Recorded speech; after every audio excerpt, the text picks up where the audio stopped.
Bruno, you're on Checkitow. Ooh, virtual edition. The Zoom edition, yeah. Edition. I'm So excited. how you doing in your quarantine? I think it takes some getting used to. I was confident in the beginning, and then toward day 12, I was like, okay, I'm starting to lose it. And I think the key is just getting outside and moving your body. And, as long as you're healthy and you eat well and you exercise, it's kind of nice. You're getting back to you. And I've had a lot of time to meditate and think about stuff that I wouldn't normally do. So that part's good. What about you? Saying, it's getting a little tough, but I am a kind of tailor-made to be by himself. I do a lot of alone time. It's the reason my relationships don't work out.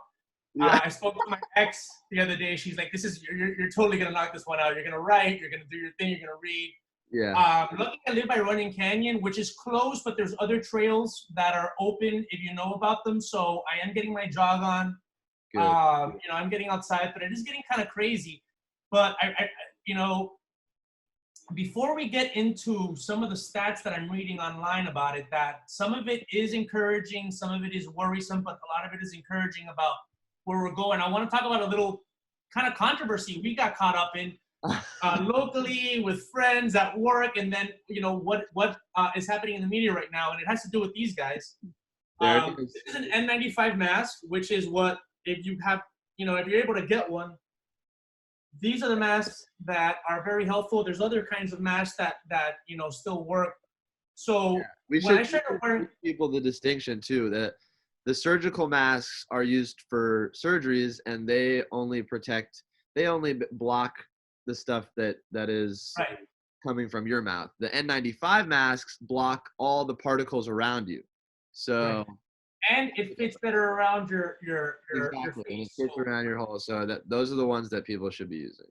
Right. So here's what happened. I started. Now, I didn't buy these. I actually had this left over from a painting project in my house like a year ago. Perfect. And then I have another better black mask that's also N95 rated because it has filters that I had from Burning Man. So, I take it to the office, and people on the street, people in the office, other people I know when I walk into like a 7-Eleven, they're giving me the stink eye. So I wrote this article, which we published on LATV.com, saying, should I be getting the stink eye? And I went on the CDC website, and what I encountered was, I understand why people are confused, because the media right now, 2 weeks after I wrote my article, you saw Wired, Science, all these, the New York Times, the Washington Post, they're all writing, wait a minute, the CDC guidelines and recommendations when it comes to these masks are a little confusing. They're misleading. Do they work or do they not? Very true. And so I got down to the bottom of it in my article, and a lot of the other media companies are saying the same. And what happened is this. I'm one of these people that's like, you can't be the kind of person that believes everything you say, and you can't be the kind of person that doesn't believe anything you hear. I mean, I'm saying, let me rephrase that. You can't be the kind of person that dismisses everything you hear, but you also can't be the person that takes everything you hear as word. You have to use critical thinking. So with the mask situation, which right now a lot of media, all over the place. I mean, left, right, middle, center, whatever. They're all saying, wait a minute. The CDC put out these guidelines that say we don't recommend you wearing the mask, but then they go on explaining that the N95 mask does help. And what happened is, the powers that be think the masses are morons, and they think that they're going to go out and hoard everything like they did with toilet paper. So it's understandable that they tried to basically lead us or mislead us or kind of emphasize that they kind of work, but you don't really need them because they need it for doctors. Fine. Sure. For me, I'd rather just be told that from the get-go. Yeah. But a lot of people, it's funny, a lot of people just take that as word because the Surgeon General put out a tweet that they're now getting in trouble for, saying, we don't recommend you wear the mask. It's like 2 months ago. Now they're all saying, yeah, maybe people should start wearing the mask, partly because they've ramped up production of these masks. And so there are now masks and a lot of PPE, personal protective equipment is getting to doctors. So now there's not as much of a worry that they need to go to Home Depot for these things. Yep. So now they're letting the public know, okay, we're getting the supplies to the doctors. Go ahead and get these masks because they work. But people like you and me, from the get-go, were like, wait a minute, hold on. They don't work, but they do work. but you don't want us to hoard them for doctors because they do work for doctors, but they don't work for me. Yeah, I just wish they would have been honest from the get-go, you know? I agree. And I think to try and trick us like that was, I think not the best move, because it's physics. It's like if something covers your whole face and there's a filter in it that blocks bad stuff, how are you going to get sick? It's not foolproof. Yeah, totally. But it helps. It helps. That's what they call it N95. It takes out 95% of particles. There might be that stray guy that finds his way in through the fabric, but I think anything that you can do to prevent this right now, and like you said, people were worried. The government was worried that we were going to hoard them, which we did with all those other things, toilet paper and hand sanitizer and soap. So I think, they had a valid point, but like you said, it's all about the truth, and lead with the truth, and it's all good. But, I guess I was just a little annoyed, mostly because I like to win arguments. So when I was speaking to like smart people who were saying, but no, they said it doesn't work, you're an idiot for wearing the mask. It's like, dude, they're just trying to fucking keep us from going crazy, but don't tell me 2 + 2 doesn't equal 4. You know what I'm saying? Between you and me, like, this was going on. Funny. I had the same thing happen with one of my best friends. He kept trying to tell me they don't work, and I actually got pissed. I was like, look, bro, like, do whatever you want. The mask is working for me. I know it works. Whatever. So it's frustrating for people like But I think the stink eye for me was kind of karmic. You know why? Several years ago, when when you would see a lot of people on planes, especially of Asian cultures, because Asians are now, they it's part of their culture now. You know what I'm saying? They put on the mask whether they're walking on the street or not. When I would see somebody board a plane with the mask on, I'd be like, what, you have some crazy disease here? Like, what's going on here? I would actually give them the stink eye, because I'm like, are you trying to scare me? Yeah. So the fact that I started wearing the mask a few weeks ago, and people were like, there you go. Now you know how it feels. Yeah. So we get it now. But they're doing articles now. We might be going, we might be looking like certain Asian countries now do. Even when this passes, we are going to start walking around with masks even when things are normal. And I think when I go on a plane now, I'm just going to wear a mask. Even when things are fine, I'm going to start wearing masks on planes. Yeah. And if I'm in a crowded space, I might pull out my more fashionable black one and just deal with the stink eye. Right. I think anything, especially now with the reality that something like this could have such a powerful effect on the whole world, I think it's important to now take more precautions, not be paranoid, but just take the necessary precautions to keep you and your family safe. Because ultimately, it's not us who will get hurt. It's if we visit our grandma, if we visit our mom, it gets scary once you start, seeing your relatives who are more susceptible to something like this. Absolutely. I was talking to my grandmother last night, telling her to stay inside. She's not actually wearing. It's funny, like the old people, they don't care. They don't. They're like, I've lived this long, whatever. She said. So here's a website that I've just been obsessed with every part of the day. It's called Worldometer. It's worldometer.com. Now, they've been around for a long time. I mean, you can click on Worldometer and get real-time numbers of how many divorces are happening, how many people died in general, country by country, just all kinds of stats in real time. And it's the source for a lot of news outlets and media. So it's very official. And they actually have their sources on the side because of how they update that. So what I've been watching and was kind of, kind of being validated by the models that were sent out yesterday, talking about the death peak rate. So there's 2 rates that we need to watch out for, and they're bookends. One is the daily new case rate, meaning how many new cases were confirmed today, right? Somebody went in, they have a cough, they took the test, confirmed. And what is the daily death rate? Now, death rate is going to lag behind new rates. So if the new rates will start stabilizing, and then the death rate peak will typically happen 1 to 2 weeks after that. Because if 10 people, let's just put it to a small number, like 10,000 people come in with a new rate on Saturday, and that's the peak, right? And then we start seeing it drop 9,000, 9,000, 8,000. The peak death rate, the day that the most people are going to die at the same time, is going to probably happen 2 weeks after the peak new rate.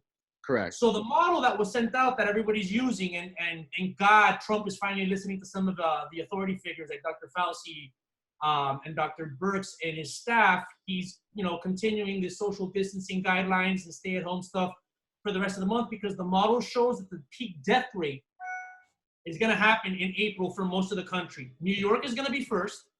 Their death peak rate is going to happen in April 10th. California's peak death rate is supposedly going to happen April 25th. What does that mean? Does that mean that we're not going to, that's actually kind of good news that we're going to get through it in April, because the fact that the April 10th peak rate for New York is on the 10th means that they're in their peak now of new case rates. And they actually had a story and a graph come out this morning that showed that they have not had more new cases come in one day higher than the peak that they established about 4 days ago. So in the past 4 days, they've gone up and down, but they haven't surpassed, and I don't know what the number is off the top of my head, it might have been like 5,000 or 6,000. They've gone down and up, but they haven't surpassed the peak that was established 4 to 5 days ago. That's why the model believes their death rate, the day that the most people are going to die all at once, is going to happen 14 days later, April 10th. Now, yeah. California's peak death rate is thought to be April 25th. What that means is that we're probably going to be entering the peak new case rate around like April 10th. And if you see, this next week is going to be very telling, because I've been following, there's another website, the Department of Los Angeles, publichealth.lacounty.gov. Every day they put out the number of how many new cases in LA County, and they break it down by neighborhood. You should totally get on it. We've been kind of stabilizing. It's been between 300 and 400 for the past 4 days. Hopefully it doesn't blow up to 500, 600, 700 a day over the next week. It would be nice if it kind of sticks around that. But supposedly we should start seeing them drop mid-April, and then we're going to have that death peak rate April 25th, and then supposedly first week of May, according to these models, which have been backed by Fauci and all these other people, we'll start seeing the drop in death, and hopefully some sort of semblance of normality we get back into. But there's still going to be cases coming through, sprinkling through May, you know. So kind of encouraging in that there is a light at the end of the tunnel, but it's a little discouraging in that we're in the thick of it for like another month. I wonder, speaking of your last point, I wonder how quickly people are going to be able to get back into a normal routine. I mean, we've been encouraged to distance ourselves from people so much, and as human beings we need touch. It's how we develop, it's how we procreate, we crave it. So I think it'll be interesting to see how quickly people are willing to hug their friends again, and, you know, shake hands and high five and do all the stuff we used to do, because we've been so scared into submission by this pandemic. It'll be interesting. I think it's going to take a long time. You know, there's a lot of new normals that are coming out of this. Yeah. And I think that you know, we already had a thing with personal space, but especially in the kind of, like, you know, scenes you and me run through, the kind of people we hang out with, they like to hug, they like to be in each other's space. Very affectionate. You and me hug all the time, and you know, so I think it's going to take a while. And maybe some of the social distancing will help prevent another epidemic like this, because it'll just be slowed down by people. But you're right. You know, like, this is where I get, like, I don't know, like, not conspiratorial in terms of some political thing, but almost like the universe, like saying, you know, let's slow you guys down a little bit. I think honestly, world population is gonna super slow down, because except for like some couples that are married, maybe are getting pregnant right now, most couples are gonna get divorced, and the rest of us, dating life is completely stalled. Dating's like stalled. So crazy.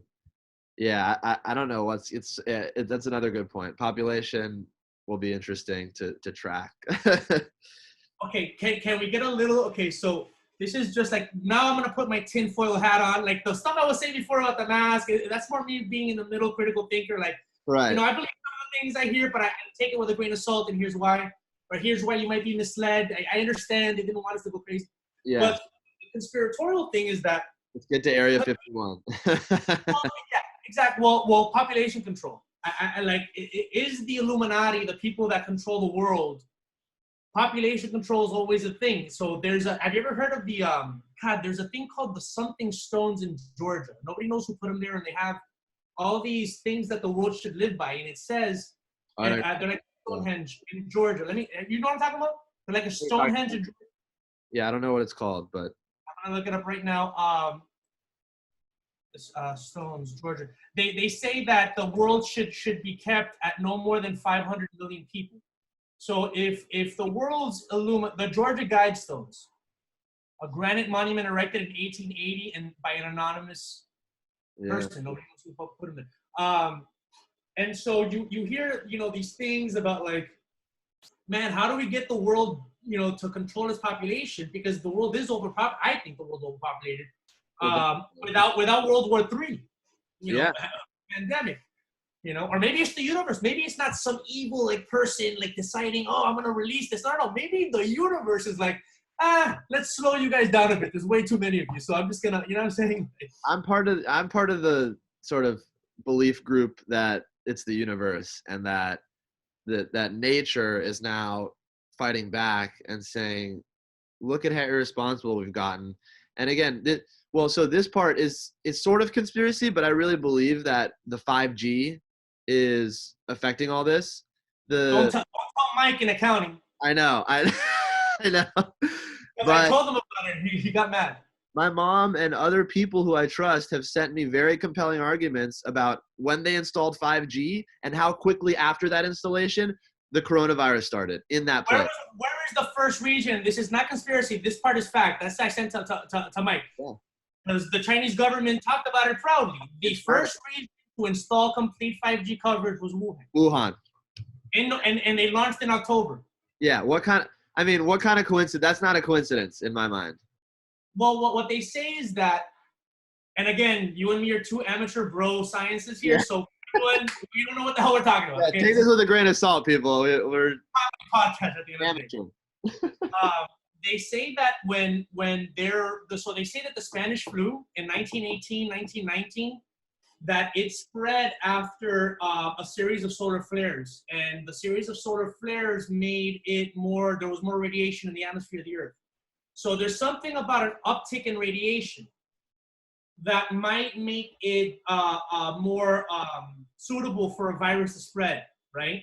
So here we have the rollout of 5G and this super virus, not unlike the Spanish flu. Some people might even say it's not even as bad as the Spanish flu, or maybe some people might say it's worse.